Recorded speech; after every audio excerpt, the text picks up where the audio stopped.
Tourne avec moi à Genèse chapitre 39. Genèse chapitre 39.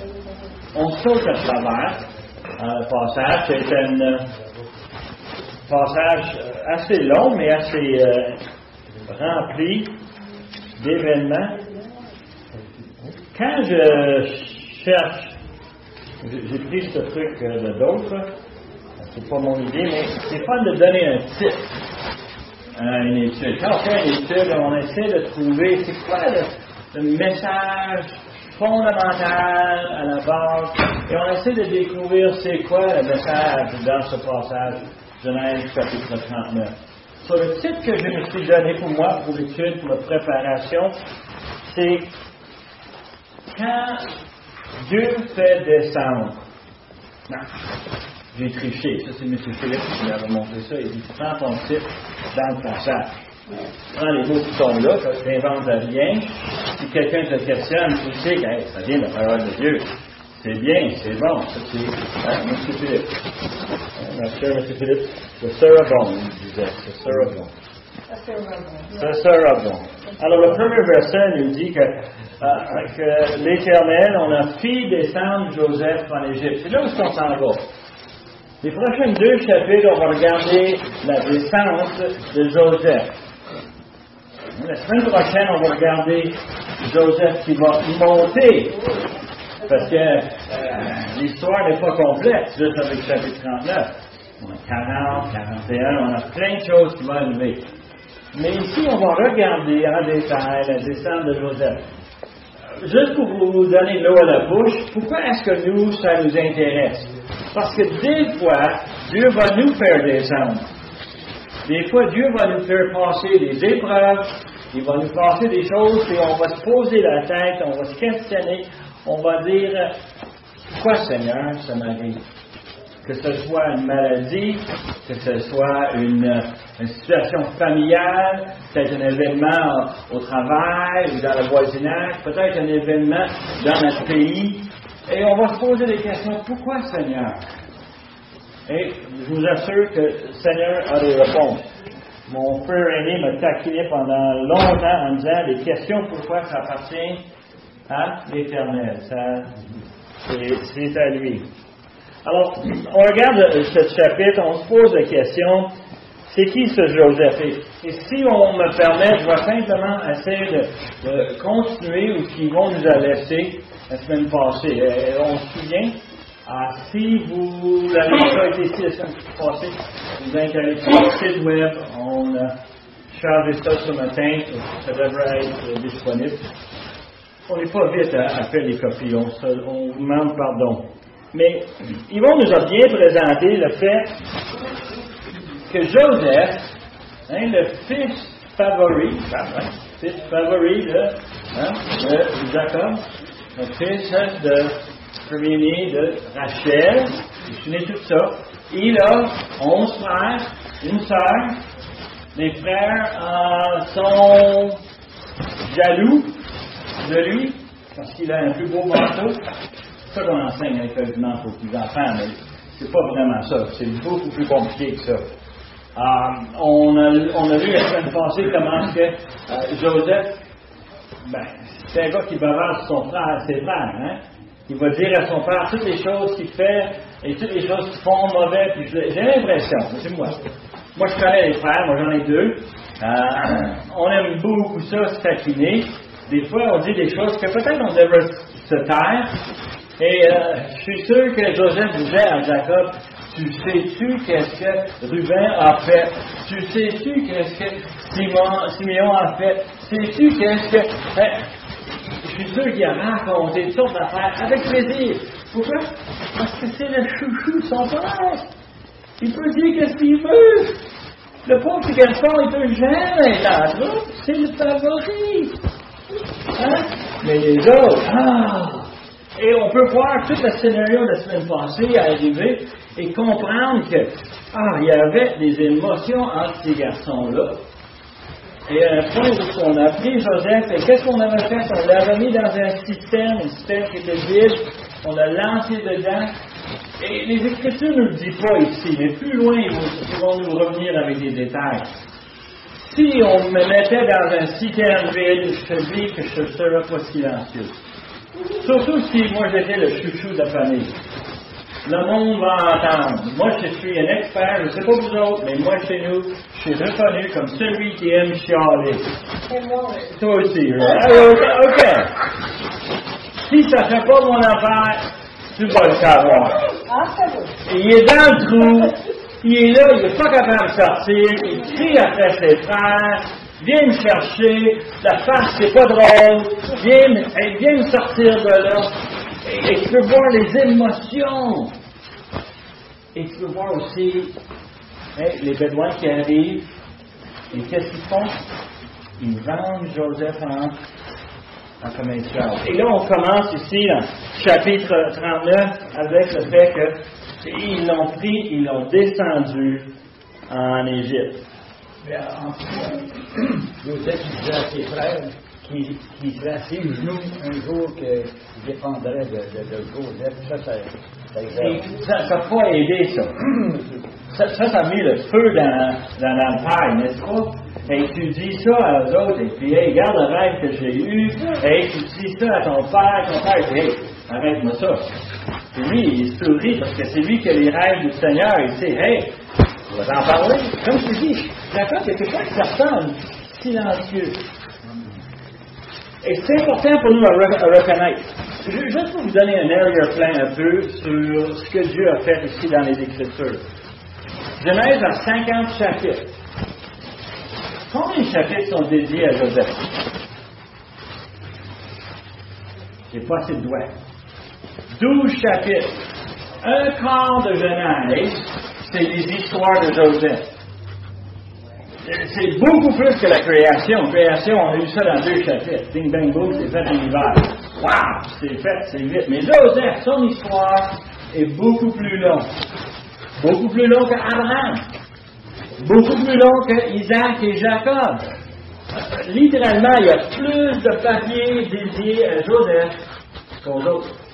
Ce qui est fascinant quand même à savoir que Dieu veut qu'on voit quelque chose s'il nous donne tellement d'informations au sujet de Joseph. Quand Dieu parle, c'est important. Je ne vous déclare rien de nouveau, j'espère.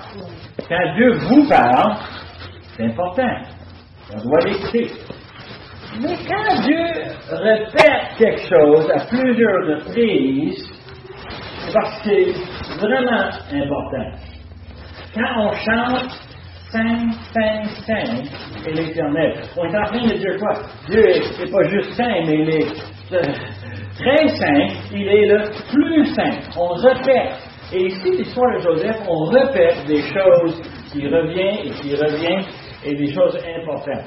Moi, je vous dis que tout de suite, là, avant qu'on commence dans le chapitre 39, on est à un point tournant de la vie de Jacob. De Joseph. Il est le préféré de Jacob. Il est son chouchou. On sait très bien. On comprend l'histoire parce qu'on a vu Jacob, on a vu Rachel, on a vu Léa, on a vu les deux concubines. On a vu toutes les histoires qui sont arrivées à cette situation. On comprend pas mal bien la situation familiale. Et en anglais, on dit que c'est familial dysfunctional. Comment on dit ça en français? Famille dysfonctionnelle. All right! On comprend. Ça marche mal. Toutes les choses qu'on a vues les semaines passées. Pour en arriver justement à ce point-ci, que le chouchou est dans le système, on le vend en esclavage, on l'attache, on le monte sur un chariot, puis on l'amène en Égypte. Point tournant dans la vie de Joseph. Toutes les choses que Joseph a connues sont parties. Dans un instant, évaporées. Je ne sais pas si ça vous est déjà arrivé. Vous vous souvenez souvent à la télévision, on a vu les annonces pour le cancer. Et la personne est dans le bureau du docteur, et je ne sais pas si vous vous souvenez de l'image. Oui, et on lui dit, et qu'est-ce qui arrive? La chaise tombe par en arrière. Tous les plans de sa vie, de cet individu-là, sont partis. Lui, il avait prévu ici et ça. Non. Là, c'est une guerre contre une maladie presque invisible, mais une guerre qu'on a des chances à survivre, puis on a aussi des chances de ne pas survivre. Et dépendant comment ça vient, les nouvelles, et à quel point dans notre vie, ça peut être un point radical. Joseph est dans ce point-là. le chouchou avec le manteau de son père, toutes les bénédictions sont parties. Maintenant, tout ce qu'il a, c'est des menottes. Tout ce qu'il a, lui, c'est rien. Et il part. Et pourtant, à travers chapitre 39, et je ne veux pas vous décourager, là, mais verset 39, il y a quelque chose que, moi j'aimerais ça que vous partez aujourd'hui avec cette idée dans la tête, parce que ça vous implique. Verset 2, verset 3, verset 5, verset 21, on va lire quoi? L'Éternel était avec lui. Même quand les choses de sa vie ont complètement transformé, complètement changé, d'être le chouchou de la famille d'Israël, de devenir quoi? L'esclave en Égypte. Même quand ça t'arrive. Incroyable quand on pense. Dieu est toujours avec lui. Et on va le voir justement à travers les chapitres à venir. Joseph, on parle justement de ça avant. Joseph était, probablement, on lui donne l'âge de 17 ans à ce moment-ci. Et comme esclave, moi je peux te dire, j'en ai des esclaves chez nous. Moi je les aime jeunes, j'aime ça les jeunes parce qu'ils sont forts, ils sont capables de faire des affaires. Quand Nicolas arrive chez moi et il dit, hey pop, est-ce que je peux faire quelque chose pour toi? Pas de problème, c'est bien pesant. Et on fait ça, nous autres. Je ne sais pas vous autres, mais nous autres, on aime ça, les jeunes. On les apprécie. Ils sont très utiles. On a bien du fun avec. Ah ouais, mais des vieux, mais... Bon, je t'aime bien gros, mais je ne peux pas lever un bus, là. Je ne peux pas lever, ça. Non, c'est pas ça va jusqu'à 85. Ah, OK. C'est grand-chose, c'est bon, ça. On sait que Joseph est l'aimé de son père, il est haï par ses frères, à cause, en grande partie, parce que Joseph c'est important, ça va revenir plus tard, là, il est trésor. C'est un gars avec des rêves. C'est un gars qui magasine avec des rêves. Il comprend les rêves. Il en a des rêves, il va interpréter les rêves des autres. Il est très puissant. Et on voit cette situation, il est transformé par cet événement. On fit descendre Joseph en Égypte, et Potiphar, officier du Pharaon, chef des gardes égyptiens, l'acheta des Ismaélites qu'il avait fait descendre. En passant, très important verset dans la vie de Joseph, pas juste parce qu'il devient esclave, mais on va voir plus tard, mais il est acheté par un officier, Potiphar. Potiphar est chef de garde. Vous savez qu'on travaille avec le français. On a une limite, c'est qu'on n'a pas nécessairement une compréhension des langues originales. On essaie de traduire le plus proche qu'on peut, mais il y a des choses culturelles qui viennent, des expressions québécoises que si on les récite en français, un français de France ne va probablement pas comprendre. Simplement parce que nous autres, on a des contextes et des histoires qui viennent. La même chose si on parle d'amis. Moi, j'ai des amis français qui sont venus rester chez nous, M. Mathioli, et puis ils essaient de nous expliquer les choses qu'on dit. Si on est dit en France tout à l'heure, c'est des insultes. Moi, c'était des termes de gentillesse qu'on donnait entre moi et quelqu'un, puis je dis non, en France, pas comme ça. Le langage a ce contexte. Chef de garde ici, il faut comprendre ce que ça veut dire. Si on a un premier ministre ou si on a un président aujourd'hui, il va avoir des gardiens qui vont surveiller, des gardiens de corps, qui vont lui protéger, n'est-ce pas? OK. Et d'ailleurs, ce qui arrive, c'est que c'est ce qu'on appelle les agents secrets. C'est des gens qui ont énormément d'influence. Deux choses. Première chose, parce qu'ils doivent protéger celui qui est en charge, le roi, le président, le premier ministre. Ils ont beaucoup de responsabilités. Et avec cette responsabilité vient aussi beaucoup d'autorité, beaucoup de pouvoir. Potiphar n'était pas juste un soldat. Potiphar était beaucoup plus que juste un soldat. Il était le soldat à côté de Pharaon. Et ça ramène un deuxième point. Non seulement qu'il avait pouvoir et autorité, mais il avait aussi la capacité, il avait une capacité incroyable d'avoir l'influence avec Pharaon. Pourquoi? Parce qu'il était là. Il sait qu'est-ce qui se passe. Il connaît les secrets. Il sait comment ça marche. Et le Pharaon avait beaucoup de confiance avec des hommes comme ça. Pourquoi? Parce qu'il les gardait proches.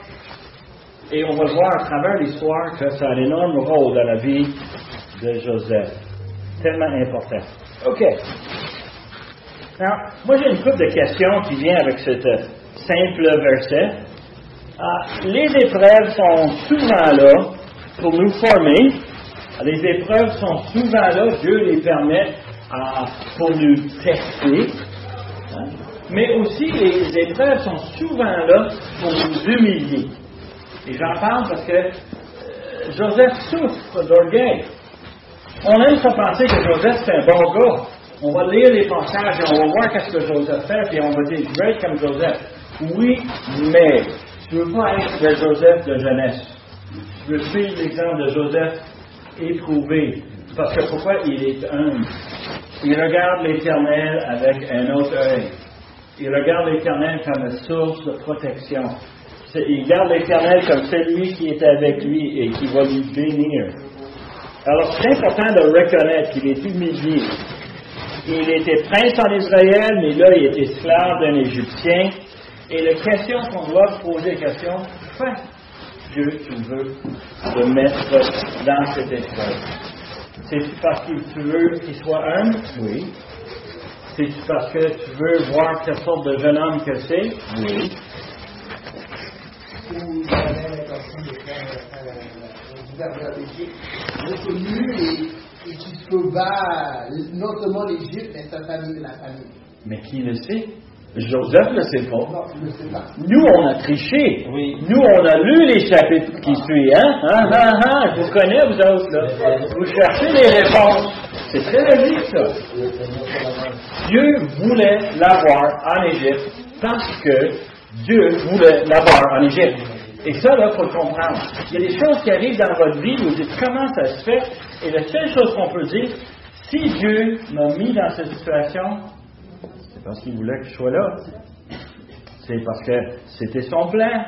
Je ne sais pas comment ça va virer parce que je ne connais pas le futur, mais je sais très bien c'est le plan que Dieu a pour nous. Alors, verset 2, l'Éternel était avec lui et la prospérité l'accompagnait. Il habitait dans la maison de son maître, l'Égyptien. Chapitre 39, verset 3, son maître vit que l'Éternel était avec lui, et que l'Éternel faisait prospérer entre ses mains tout ce qu'il entreprenait. Joseph trouva grâce aux yeux de son maître, qui l'employait à son service, l'établit sur sa maison et lui confiait tout ce qu'il possédait. Dès que Potiphar eut établi sur sa maison et sur tout ce qu'il possédait, l'Éternel bénit la maison de l'Égyptien à cause de Joseph. Et la bénédiction de l'Éternel fut sur tout ce qui l'appartenait, soit à la maison, soit au champ. Il abandonna aux mains de Joseph tout ce qui lui appartenait. Il n'avait avec lui d'autre soin que de prendre sa nourriture. Ça, c'est grave, ça, hein? Moi, je peux voir Potiphar arriver d'une longue journée, il organise toutes les activités du pharaon et il s'assied à la table et quelqu'un lui place une assiette devant lui et tout ce qui se préoccupe, c'est de l'assiette à la bouche. De l'assiette à... Ah, boy! Il doit être béni, un homme comme ça qui peut revenir à la maison et savoir que tout est sous contrôle. Tout est géré. Pas de drame, pas de crise. Et que c'est donc merveilleux. Ah, presque merveilleux. Presque merveilleux, hein? Parce qu'il était dans le contraire qu'il aimait ça. Et ça, je veux juste vous montrer quelque chose. Malgré l'épreuve que Dieu a placée sur Joseph, et moi je pense que c'est l'Éternel qui a permis tout ça. Il a permis les frères, il a permis tout ça. Moi je m'attends que c'est bien normal, mais malgré tout ça, il a du succès. Et c'est fascinant de voir en action comment ce que ça arrive et comment Joseph peut prendre littéralement profit de cette situation. Il est bien situé, tout est beau, mais comme Charles dit, c'est pas tout parfait. Le problème, c'est la fin de verset 6 où il dit que Joseph était quoi? Beau de taille, beau de figure. Pourquoi pauvre Joseph n'aurait pas pu être un petit peu laid? Qu'est-ce que ça en pense? Hein? Ça n'aurait pas simplifié sa vie un petit peu? Écoute, je vous dis que c'est important. On aime ça être beau, on aime ça être belle, c'est sûr, mais À un moment donné, on réalise que ça ne lui donne pas un avantage, ça peut même lui nuire. Et dans le cas de Joseph, on voit verset 7. Okay?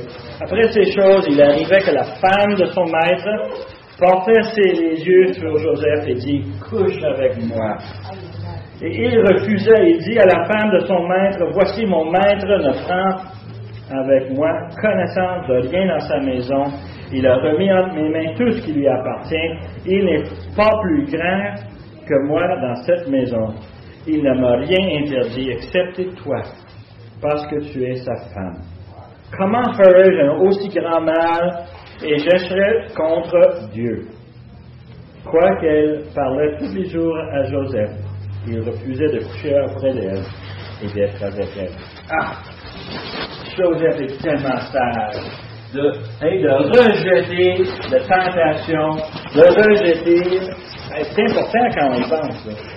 C'est pas quelque chose de petit, c'est quelque chose de grave. Et pourtant, Joseph refuse. En passant, ces deux arguments sont quand même intéressants. Le premier, il parle un langage que la femme de Potiphar va comprendre. Un langage humain. On fait souvent ça avec les enfants. Avec les maris, avec les épouses. On met les choses dans un contexte qu'ils vont comprendre. Ton mari m'a donné toutes les responsabilités, mais toi, tu ne fais pas partie de ces responsabilités. J'ai pas d'affaire à toucher à toi. J'ai pas d'affaire. Il donne le contexte humain. Mais le deuxième, tant qu'à moi, est beaucoup plus important. Il pose le commentaire que pourquoi je vais faire quelque chose contre l'Éternel? Et il est en train de dire que le principe, c'est pas juste pour mon maître, mais c'est parce qu'en haut de mon maître, c'est l'Éternel. Et c'est plus important. Et en passant, c'est très fascinant parce que dans quasiment tous les commentaires que j'ai vus, on fait tout le temps référence à Psaume 51. Quand David se confesse son péché devant l'Éternel, son péché qu'il a eu avec Bathsheba, il dit quoi? Il dit, contre toi seul, j'ai péché. Et il reconnaît que le péché, c'est pas juste humainement en nous, mais devant l'Éternel, qui est beaucoup plus important, beaucoup plus supérieur à tous les raisonnements humains. Mais la tentation est continuelle. Verset 10. Jour après jour, tous les jours, elle ne lâche pas. Elle ne l'accepte pas. Alors, verset 11, un jour, qui était entrée dans la maison pour faire son ouvrage et qu'il n'y avait aucun des gens de la maison, elle le saisit par son vêtement et en disant « couche avec moi » et lui laissait son vêtement dans la main, il s'enfuit dehors. Elle sait que Joseph est là, elle sait qu'il est seul, elle sait que personne ne va savoir. Et elle saisit, et Joseph, il va fuir. Mais le fait qu'il a fui, qu'elle est là, et elle dit, je vais m'organiser avec ce jeune-là. Elle pond à toute une histoire. Lorsqu'elle vit qu'elle a laissé son vêtement dans la maison et qu'il était enfui dehors, elle appelait les gens de la maison et leur dit, voyez, il nous a amené un Hébreu pour se jouer de nous. Cet homme est venu vers moi pour coucher avec moi, mais j'ai crié à haute voix. Et quand il a entendu que j'élevais la voix et que je criais, il a laissé son vêtement à côté de moi et il s'est enfui dehors. Et a posé le vêtement, bien avec soin, à côté d'elle jusqu'à son maître rentre à la maison. On va voir ce que Potiphar va dire. Hein? Sa femme, parce qu'il a une confiance en son épouse. Sur la surface, tu as peut-être raison. Mais attends, il y a des choses spéciales là-dedans.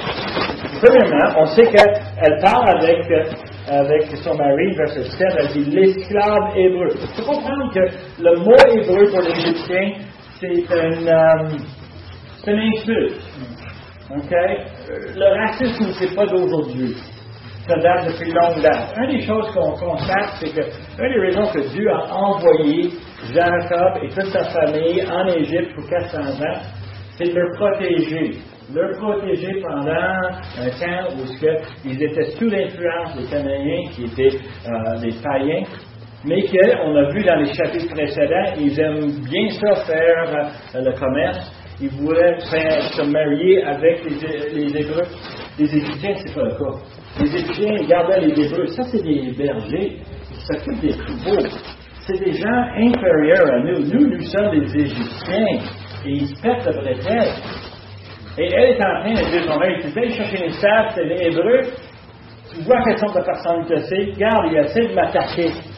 Et elle sert de ça pour vraiment mettre en place la conversation. Et comme Charles a dit, Potiphar va réagir. Il va réagir, il va le prendre, il va le mettre dans la prison. Verset 19. Après avoir entendu les paroles de sa femme, qui lui disait, voici ce que m'a fait ton esclave. Le maître de Joseph fut enflammé de colère. Jamais le temps qu'il dit qu'il était enflammé en colère contre Joseph. Oui, il était peut-être en colère parce que je lui ai donné toute la confiance. OK.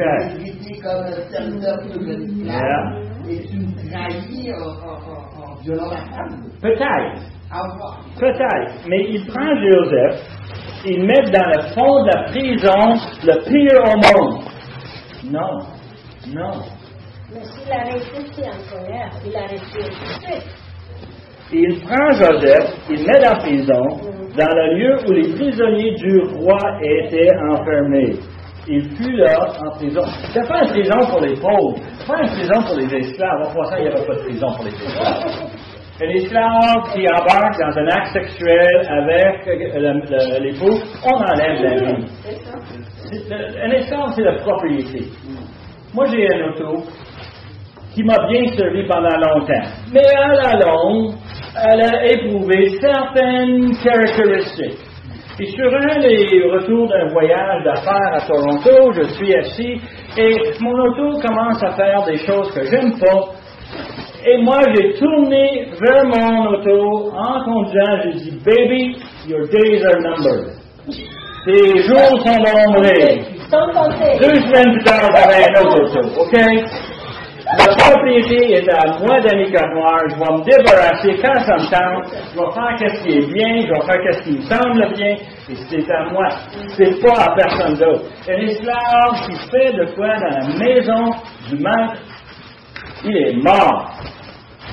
Potiphar le fait comme ça. Et ça devient encore plus complexe. Potiphar va mettre en prison. Et Joseph va être en prison. Devine quoi? Joseph ne pourra pas être lié en prison. Il va devenir quoi? Hein? On lit un petit peu plus loin. Qu'est-ce qu'on fait? L'Éternel fut à Joseph, il a entendu son il fut là en prison, OK? Et qu'est-ce qui arrive? Il dit, l'Éternel fut avec Joseph. Encore, il descend plus loin. Right? Il n'est plus esclave dans une maison d'un homme important dans le pays d'Égypte. Il devient quoi? Un esclave dans la prison. Et là, il a entendu, sur lui, il étendit sur lui sa bonté. Il l'a mis en faveur aux yeux du chef de la prison. Et le chef de prison plaça sous sa surveillance tous les prisonniers qui étaient dans la prison. Et il l'a pris comme son assistant. Tu n'es pas capable de partir, tu es ici, tu as aussi bien travaillé, tu es jeune, tu es capable. Et l'Éternel lui donne énormément de privilèges. Je vous pose quelques questions. Est-ce possible que Potiphar croyait Joseph mais ne croyait pas certains? D'après moi, il a été trahi. Il s'est tant plus trahi quand Joseph a voulu violer sa femme. Mais je te donne une demi-miséricorde. Je devrais te tuer, mais je vais t'envoyer en prison pour que tu te réfugies. OK. Moi, je me suis marié il y a 49 ans et quelques mois, une fille compte les jours.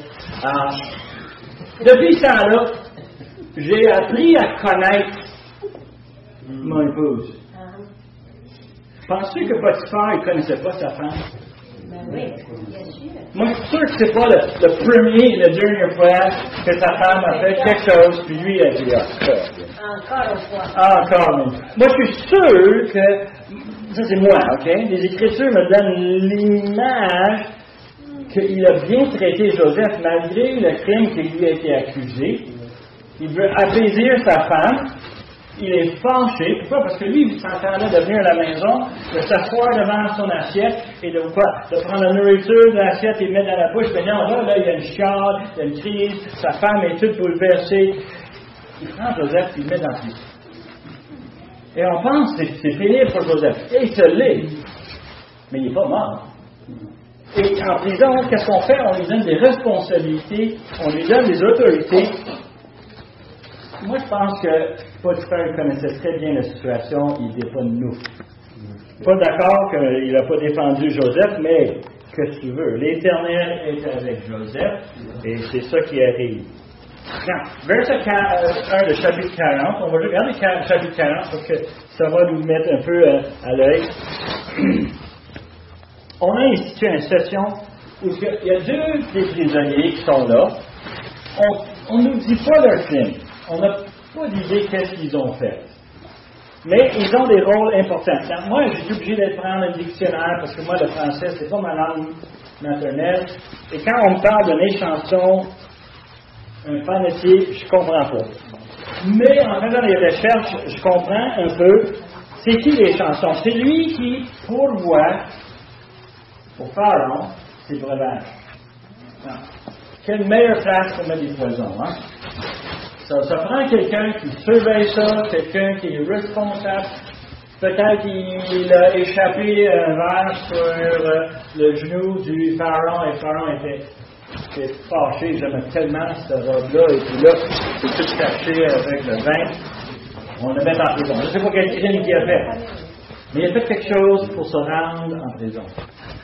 Le panetier, encore un mot que moi je ne connais pas, m'en sert pas d'une façon quotidienne. Alors, il faudrait découvrir que c'est le boulanger.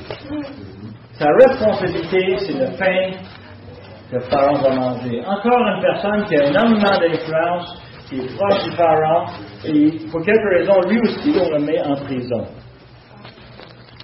Et c'est fascinant comment c'est ici. Le pharaon fut irrité contre les deux. Le chef des échansons et les chefs des panetiers, il les fit mettre à la prison du chef des gardes dans la prison. Juste pour vous taquiner, chuchoter, le mot ici, chef de garde, c'est le même mot qu'on a en verset 2 de chapitre 39. Potiphar est le chef de garde. La prison appartient à Potiphar. Je te dis, quand il a placé Joseph là-dedans, c'est à lui, c'est sa propriété, Joseph. Joseph, je vais te mettre quelque part et tu vas être là. Et celui arrive avec des prisonniers, puis je suis sûr qu'il a vu Joseph, puis je suis sûr qu'il l'a dit, bien, c'est bien, Joseph est ici, il va s'occuper des affaires. Je suis sûr que lui, dans son esprit, ces deux prisonniers, parmi les autres, on met Joseph en charge. Pas de problème. Donc, c'est qu'on voit qu'ils sont sous la surveillance de Joseph et pendant une même nuit, les chansons et le panetier du roi d'Égypte qui étaient enfermés dans la prison, eux tous les deux un songe, chacun leur sien.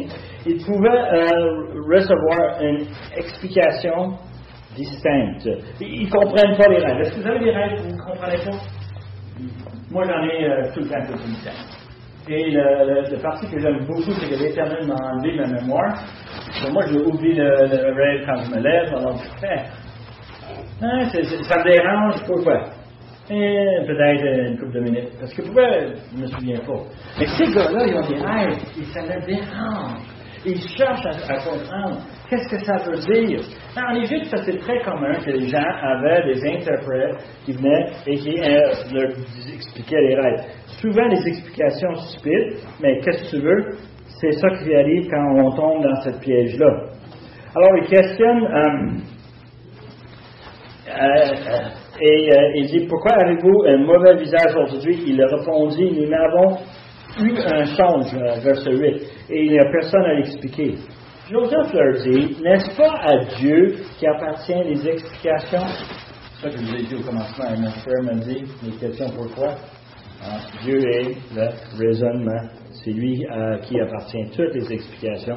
Racontez-moi donc votre songe. Et les chefs de la chanson racontent son songe à Joseph et lui dit, dans mon songe, voici, il y avait un cep devant moi. Ce cep avait 3 sarments.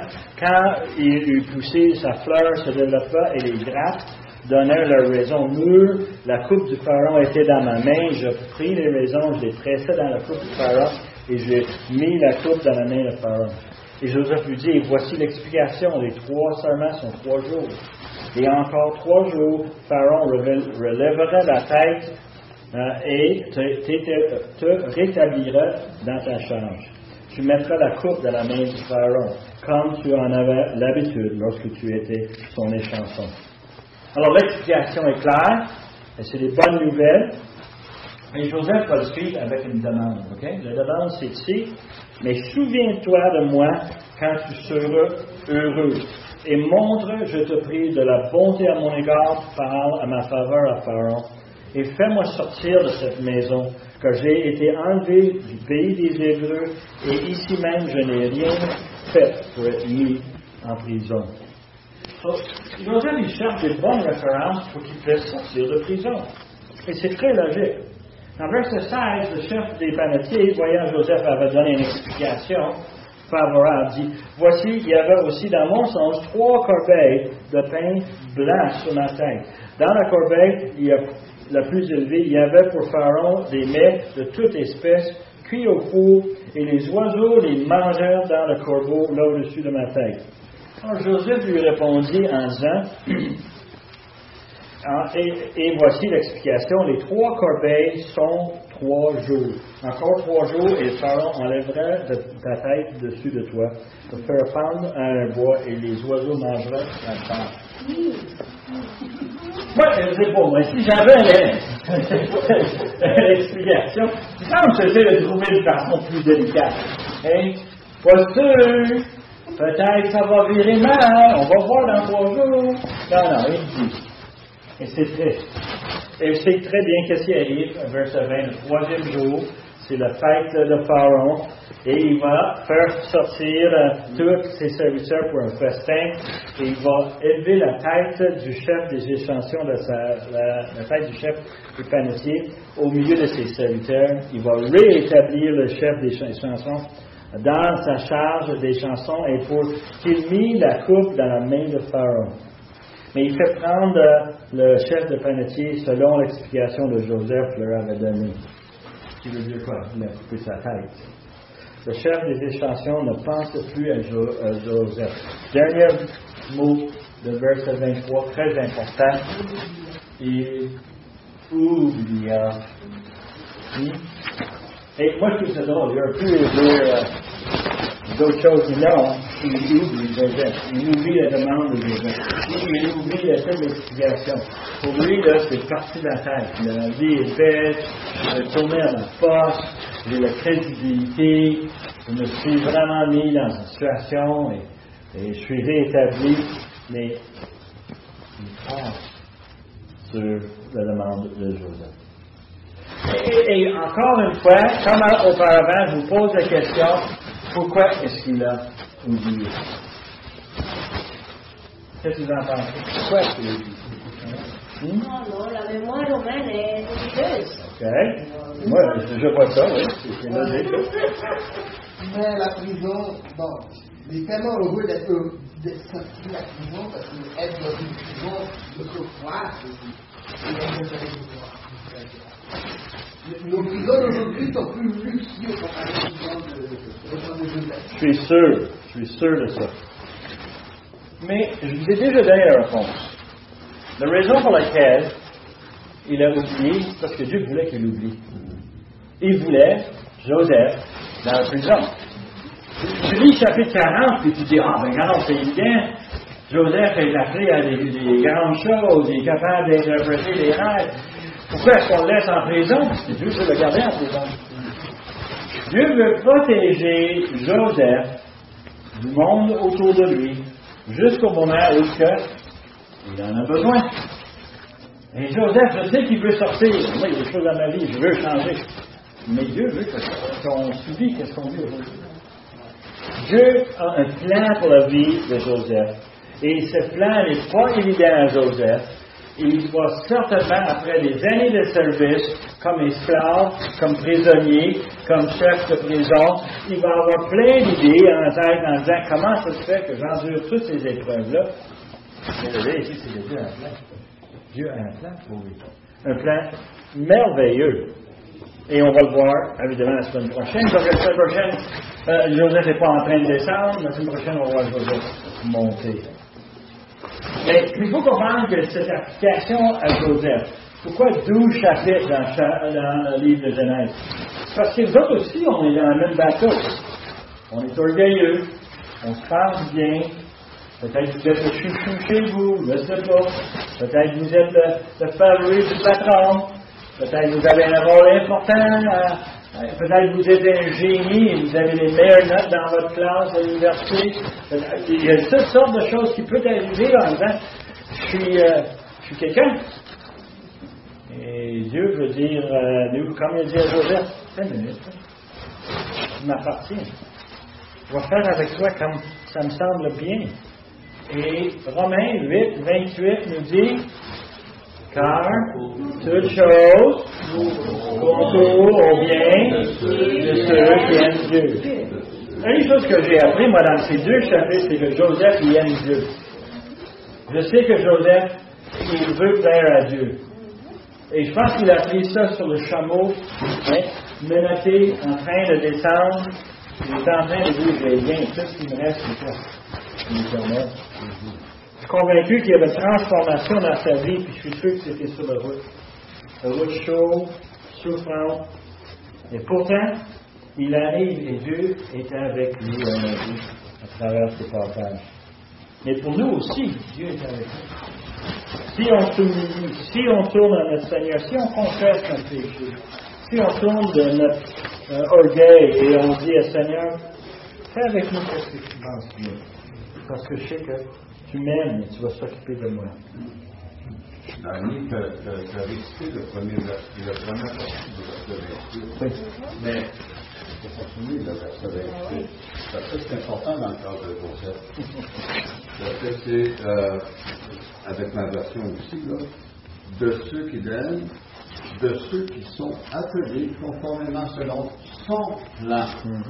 Donc, c'était le plan de Dieu pour Joseph, évidemment, parce qu'il avait appelé. C'est important. C'est très important. C'est très important. C'est ça que je dis. Dieu a un plan pour chacun de nous. Et ça peut venir avec des épreuves. Et les épreuves, on ne les veut pas. Moi, je les souhaite à personne. Mais de l'autre côté, c'est l'Éternel est en contrôle.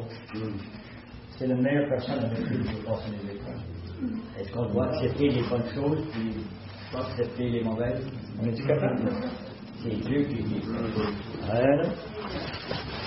Il est toujours avec nous. Ça, il faut reconnaître, il faut mettre notre confiance en lui. Son honnêteté lui a coûté cher. Parce qu'il a refusé de coucher avec une femme perverse.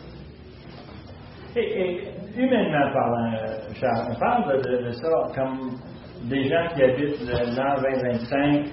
On voit les choses autour de nous, on sait comment ça marche. Joseph aurait pu être tenté en disant, hey, c'est une femme puissante, peut-être elle va être capable de me libérer. Peut-être ça peut être du bien pour moi. Mais il n'a pas pensé comme ça. Aujourd'hui, le monde pense comme ça. Comment je peux m'avancer littéralement. Si elle tombe enceinte, il va être encore plus dans la marge. Il ne voulait pas être dans le trou. Et il sait que Dieu le regarde. Il sait très bien. Dieu le regarde 24 heures sur 24, c'est Dieu qui fait. Alors, et il ne peut pas avoir des comptes à rendre à Dieu pour cela. Joseph, il savait très bien. L'Éternel était avec lui. Il me sauvait. Et il savait très bien qu'est-ce qui était bien. Mais je peux te dire que ça connaîtra la vérité. Il connaîtra la vérité au jour du jugement. Comme il saura que sa femme, que Joseph disait avec lui, parce que je n'ai pas couché avec ta femme. C'est ta femme qui m'a fait des avances, qu'il n'a pas voulu. J'ai rejeté ses avances. Il saura. On peut terminer avec un mot de prière? Père éternel, est-ce qu'on peut apprendre ces leçons de Joseph? De savoir que tu es là, que tu es avec nous dans les épreuves, et que tu nous surveilles, que nous, on est redevables, mais redevables surtout à toi, pour qu'est-ce qui trotte dans notre cœur, qu'est-ce qui sort de notre bouche, quelle action qu'on fait, quel geste, où est-ce qu'on va, Seigneur, c'est devant toi qu'on fait ces choses. Père éternel, on demande que tu nous guides, que tu nous pardonnes lorsque nous faisons ces péchés, que tu nous amènes à être humble, à confesser et à chercher à te plaire. On demande que tu puisses nous aider pour avoir un témoignage comme Joseph. Un qui démontre que tu es avec nous. Qu'on est un reflet de ta gloire ici sur la terre. On demande ces choses par le nom de Jésus, notre Sauveur et notre Maître. Amen.